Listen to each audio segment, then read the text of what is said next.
O Mato Grosso tem a sexta maior malha rodoviária do país. São mais de 4.000 quilômetros de estradas, um terço sem pavimentação.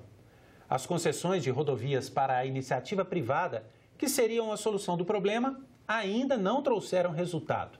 Sem recursos para investir, as empresas estão atrasando as obras.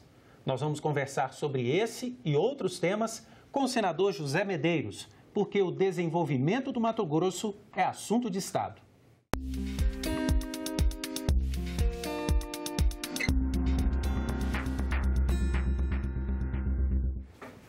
Eu sou Ronaldo Martins, estou acompanhado aqui do jornalista Silvio Guedes, que participa do programa Assunto de Estado. Senador José Medeiros, muito obrigado pela presença. Eu que agradeço, é uma satisfação conversar com vocês da TV Senado. E hoje vamos conversar sobre o Mato Grosso, especificamente sobre o Mato Grosso. Senador, nós falamos aí na abertura do programa dessa extensa malha rodoviária do Mato Grosso, que é fundamental para o transporte de carga, transporte de grãos. E vimos que um terço dessa malha rodoviária, inclusive, são estradas sem pavimentação. O senhor tem sido muito crítico da situação das estradas do Mato Grosso hoje. Qual é o diagnóstico? Como é que o senhor hoje classificaria a situação dessa malha rodoviária do Mato Grosso? Muito preocupante porque, como você disse, nós temos a questão do escoamento e Mato Grosso hoje representa 27% de toda a safra nacional e é uma safra gigantesca. E o que ocorre? A mistura o tráfego pesado de caminhões de 80 toneladas, 90 toneladas, com o tráfego, com o trânsito de veículos pequenos. Isso é uma receita letal. Então, nós temos ali, todo ano, muitas mortes. Antes de duplicar um pedaço entre Rondonópolis e Cuiabá, já estava quase 300 pessoas, todos os anos, morriam ali. E continuam morrendo muitas pessoas. Então, a duplicação dessa rodovia é imprescindível, tanto por questões econômicas como por questões humanitárias. O senhor deve estar se referindo, então, à BR-163, que é uma das rodovias mais importantes do Estado. Nós, inclusive, temos aqui um infográfico que mostra o trajeto da rodovia BR-163. Como a gente está vendo aqui, ela vai de Sinop até Itiquira, né? Passa por Sorriso, passa pela capital Cuiabá, e 26% apenas das obras foram realizadas, mas, e como o senhor disse, mesmo apesar de toda essa um trecho duplicado, o número de mortes ainda continua muito grande nessa nova. Muito grande. Você veja que só com esse pedacinho ali, ó, de Itiquira a Cuiabá, já está quase todo duplicado. Diminuiu substancialmente as mortes, que morriam em torno de 300 pessoas por ano, 280, 286. Caiu para 92 em 2017, para você ver a importância da duplicação. Acontece que esse trecho já está sendo cobrado pedágio até Sinop, mas de Cuiabá até Sinop não tem um palmo. Que é a parte maior, né? Que é a parte maior, praticamente nada duplicado. Você vê que dali de Itiquira a Cuiabá dá 300 e poucos quilômetros só.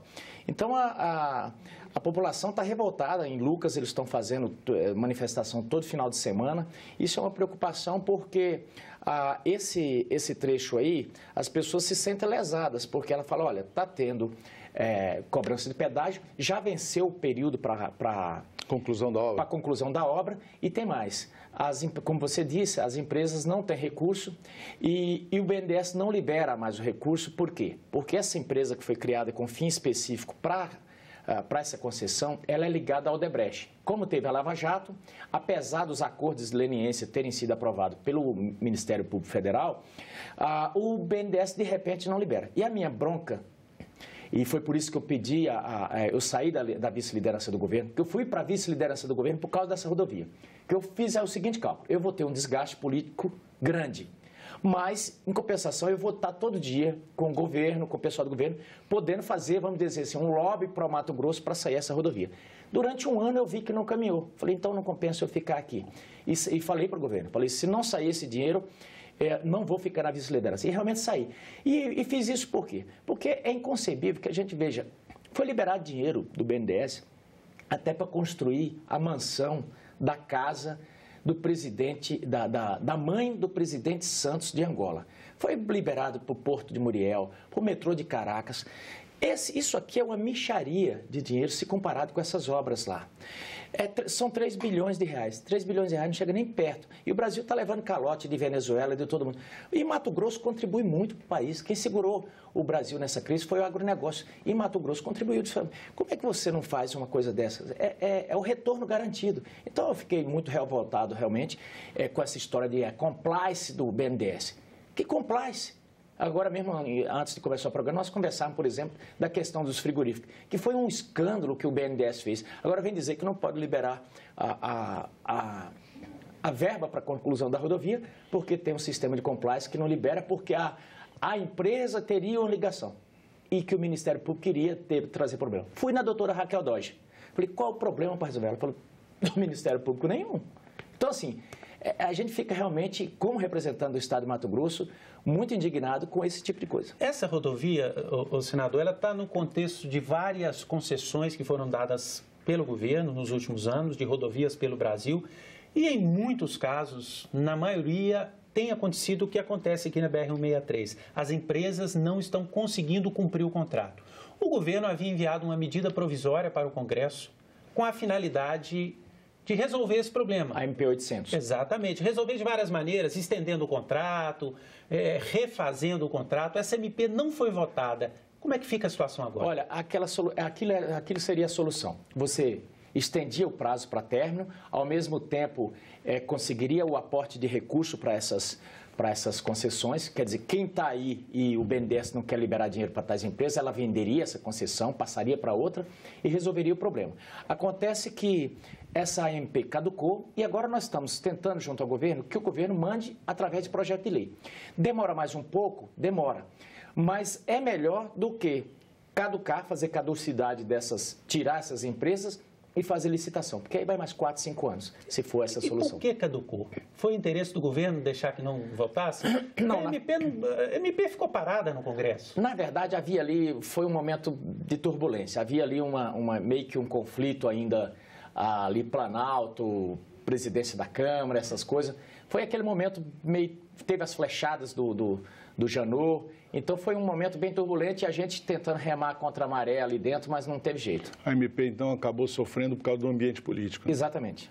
Agora, essa ideia do projeto de lei, o senhor tem conversado com o governo, com outras lideranças, e acha que isso vai ser viável, isso vai acontecer? Eu estou muito otimista que vai acontecer, porque não é só a questão de Mato Grosso. Sim, é o Brasil todo. É o Brasil inteiro. Então, e essas obras não podem ficar paradas.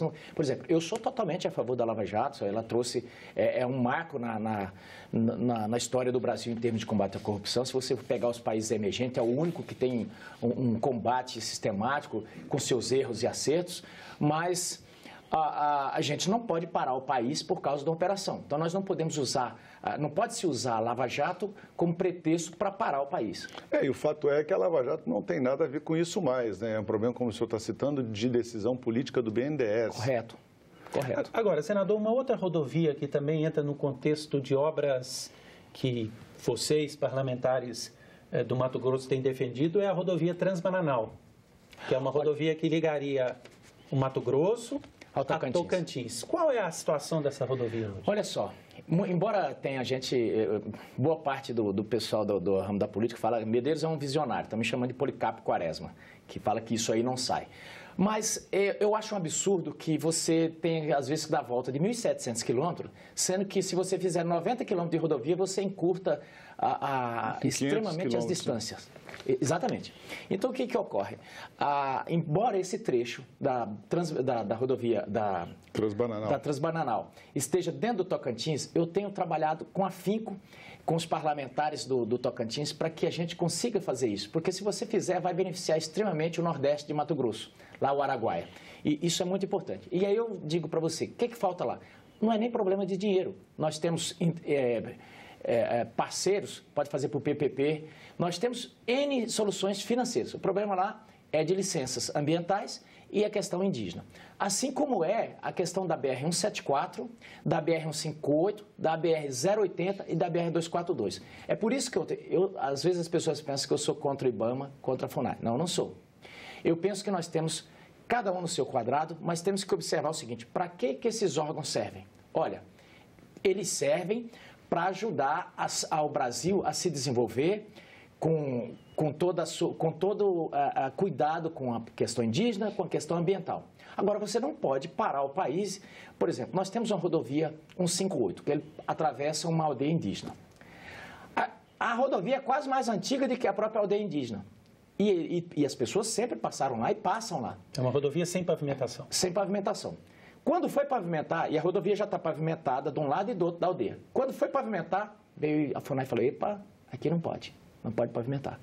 Aí tem que fazer um contorno. Aquela rodovia que ia ficar 200 milhões para pavimentar, já subiu o preço para fazer esse contorno para 700 milhões. Depois vieram e disse que tinha que fazer o contorno do contorno, já subiu para 800 milhões. Não se tem dinheiro para isso. Quer dizer, eu acho isso um absurdo. Aí você está fazendo uma rodovia, acha uma caverna lá do morcego, para as obras por anos, porque achou uma caverna de morcego. E eu não estou... Isso não é mentira, não. Vocês podem ver lá a questão do IBAMA. Aí você tem a 242. Nós tivemos um caso lá que foi feito todo o licenciamento pelo órgão ambiental estadual. O IBAMA entra na justiça, embarga tudo. Aí o estudo tinha sido pago pela iniciativa privada para poder fazer 10 milhões de reais. O IBAMA entra pelo meio, trava isso tudo. Depois de 8 anos de conversa, agora vai ter que começar tudo de novo, gastar mais em torno de 10 milhões. Quer dizer, e as pessoas sofrendo com mortes nas rodovias e falta de pavimentação. Então, é isso que eu tenho combatido, esses gargalos que têm atravancado o desenvolvimento do país e do estado de Mato Grosso. Então, eu falo, eu defendo que defenda-se a questão indígena, defenda a questão ambiental, mas sem querer ser mais realista do que o rei. Um problema social também do estado que o senhor citou há pouco, de passagem, é a questão dos frigoríficos. O senhor estava nos dizendo que vários frigoríficos de várias cidades que eram essenciais os frigoríficos para a economia local foram fechados durante o crescimento daquele grupo JBS, financiado com empréstimos do BNDES, né? Como é que está essa situação lá? Uma situação muito grave, porque eu respeito, cada governo tem sua política econômica. E no governo Lula e Dilma, eles criaram uma política assim, vamos fortalecer as empresas para criar nossas multinacionais. E escolheram algumas empresas a dedo, e que eles chamaram as campeãs. E o que aconteceu? No ramo de construção, nós tivemos Odebrecht, tivemos OAS, tivemos outras empresas. E aí no ramo de alimentos, tivemos, por exemplo, a JBS. E houve um grande aporte de recursos na JBS. O que a JBS fez? Ao invés de fazer essa expansão internacional, até começaram a fazer, eles fizeram uma extrema investida no mercado nacional e compraram tudo que era empresa de pequeno e médio porte. Com isso, eles dominaram totalmente o mercado da carne, ditaram os preços, arrebentaram com os pecuaristas e as cidades que tinham suas plantas, tinha cidade que vivia em torno das plantas. Por exemplo, Pedra Preta. Pedra Preta tem 8 mil habitantes, tinha um frigorífico ali com uma planta com em torno de 500 pessoas. É muito importante uma empresa desse porte. Bom, o que é que chega a empresa lá? Chega, compra e fecha. Aí Vila Rica, no Mato Grosso, 30 mil habitantes, fecha a planta de 700 pessoas. Aí Carlinda ia abrir um frigorífico. Por obra e graça do imponderável, de repente, aqui no BNDES foi trancado a possibilidade de conseguirem o aporte financeiro. Hoje a gente fica sabendo, o JBS dominava aqui as coisas no BNDES. E aí Alta Floresta fechou, Barra do Bugres fechou. Então, o Mato Grosso foi extremamente prejudicado com essa política, que continua lá. E isso é tão palpável que eu fui agora, viajando nos municípios de Mato Grosso, fui lá filmar essas plantas. E não entrei no frigorífico, não. Fiquei da rua, colocamos um drone. Nossa, às vezes o setor de segurança veio e parecia que estava... Até saímos de lá por questão de segurança da equipe. Então, assim, foram coisas erradas que foram cometidas que a gente precisa corrigir, porque as pessoas... Mato Grosso é rico, nós temos bolsões de riqueza, mas temos muitos bolsões de pobreza que precisa de empregos para poder mudar essa situação. Senador, o Mato Grosso, como nós temos conversado aqui, é um dos motores do agronegócio no Brasil. Seja frigorífico, seja criação de gado, seja produção de soja. Um dos problemas hoje para que a economia do Estado impulsione ainda mais é o custo do frete. Nós temos alguns dados aqui para mostrar que o transporte de grãos hoje no Mato Grosso, segundo os produtores, 40% do custo tem a ver com transporte, com frete. né? É o maior custo de frete rodoviário do país hoje no Mato Grosso. Houve um aumento também, segundo os produtores, de 228% nesse custo ao longo dos últimos 10 anos. O investimento em ferrovias não poderia amenizar essa situação? Não poderia tornar o transporte da produção mais barato? Inclusive, há o projeto da Ferrogrão, que seria uma grande ferrovia que atravessa o estado. O senhor não acha que o modal ferroviário poderia ser uma saída para o estado e para o país? Poderia, e você está corretíssimo na sua avaliação total. Se nós não tivéssemos, e aí eu sou da classe política, mas se nós não tivéssemos alguns políticos, e aí eu vou dizer aqui, se nós não tivéssemos alguns políticos pensando mais segmentalmente do que no país. O que aconteceu? Quando foi feito, eu cito, por exemplo, a ferrovia que vai até Rondonópolis. Lá em Rondonópolis tem o maior terminal ferroviário de cargas da América Latina. Então, é de se supor que o frete em Mato Grosso iria cair, né? Errado. O frete é praticamente igual ao do caminhão. O que eles fazem? Quanto que o frete do caminhão custa até o porto? Custa 10 reais, um exemplo. Então, quanto vai ser o da ferrovia? R$ 9,85. Então, por quê? Porque ao invés de ter feito essas concessões por demanda, eles fizeram assim, eu te concedo a ferrovia. Então, o cara cobra o que quer. Se fizesse o seguinte, colocar lá para ter concorrência, era outra coisa, não tem concorrência. Então, no modelo que está as nossas ferrovias, não vai adiantar. Então, o que a gente precisa é mudar esse modelo de concessões da ferrovia. Aí sim, vai chegar no ponto que você falou, nós vamos ter competitividade e nós vamos dar competitividade aos produtos do Mato Grosso. Você veja bem, Mato Grosso tem as estações bem definidas, nossa produção é muito grande, a tecnologia de produção lá é muito boa, muito melhor do que nos Estados Unidos, muito melhor do que nos nossos concorrentes. Acontece que nós competimos com países que têm um sistema de infraestrutura hidroviário, ou de infraestrutura que tem os modais, o hidroviário, ferroviário e rodoviário, competindo entre si, mas de forma bem integrada, estruturada, e aí o frete sai muito barato. O que ocorre?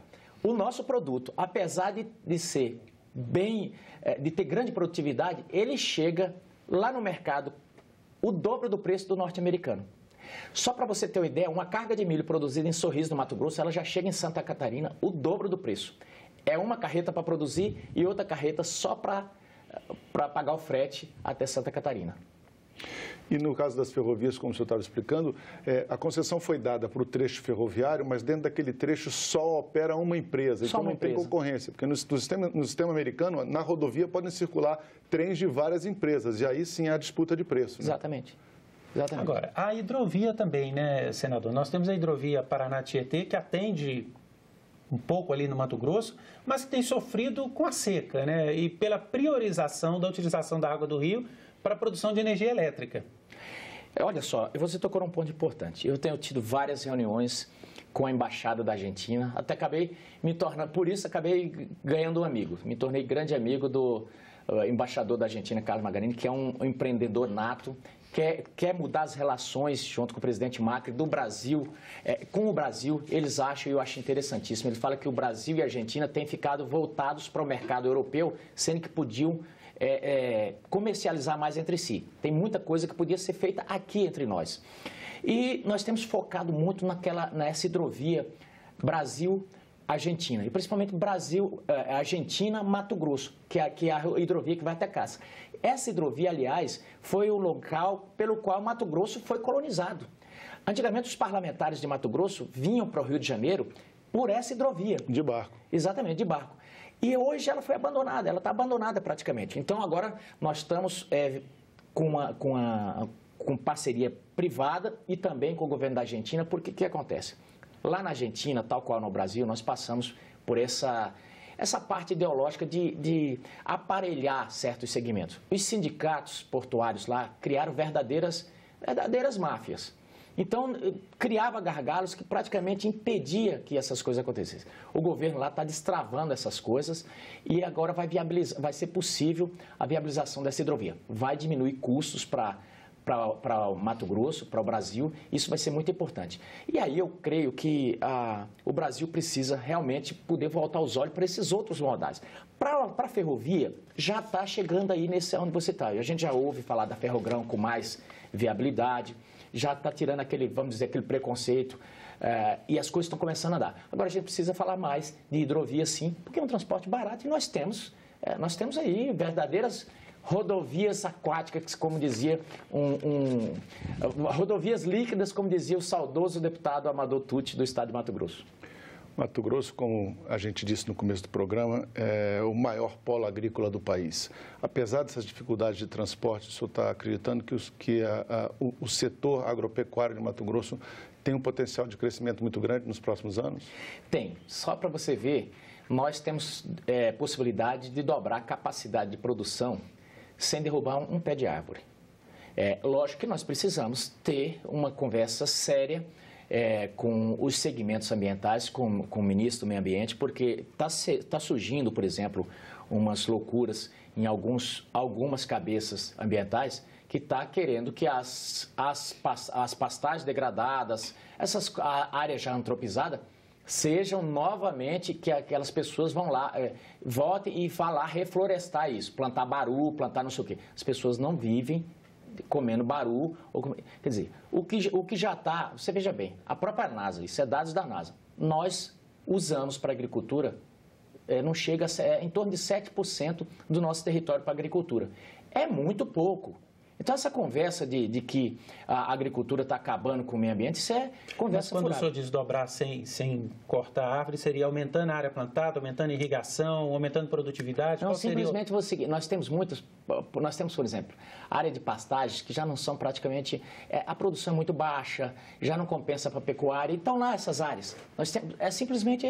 trocar. Simplesmente você trocar, passar da pecuária para a agricultura, né? Então, se isso for permitido e se isso continuar, nós simplesmente vamos dobrar a nossa capacidade de produção. E criar gado confinado também, né, senhor? Sim, a tendência é mais essa. A pecuária está se profissionalizando muito e a tendência é criar gado em menos espaço, sistema de rodízio. A pecuária está mudando daquela história de precisar de grandes pastagens com baixa produção. Um último assunto antes de encerrarmos o nosso programa, senador, a questão da segurança. Nessa época de colheita, os produtores dizem que triplica o número de roubo a carga e a caminhões no Mato Grosso. Como é que hoje está a situação das fronteiras do Mato Grosso? Recentemente foi aprovado o adicional para os profissionais de segurança, né, que atuam nas fronteiras. O senhor acha que esse hoje é um problema solucionado ou as nossas fronteiras ainda estão muito expostas à violência de toda a natureza? Obrigado por você tocar nesse ponto, que eu vendo muito mal o meu peixe, sabe?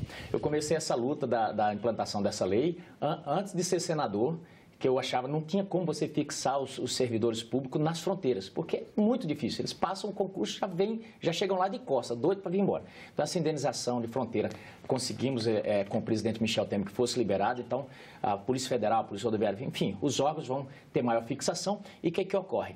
Aqueles 900 quilômetros de fronteira lá no Mato Grosso, tanto a molhada que a gente fala, quanto a seca, precisam de serem fechadas, porque, como você disse, lá eles aproveitam, roubam as caminhonetes, roubam venenos, trocam por cocaína e voltam com cocaína, armamento e tudo mais para dentro do país. Então, é imprescindível. Eu, inclusive, pedi ao ministro agora que possa fazer um aporte, fazer compra de helicópteros. Eu trabalhei na fronteira, eu fui por 20 anos policial, entendo na prática... Policial rodoviário exato, federal? Policial rodoviário federal.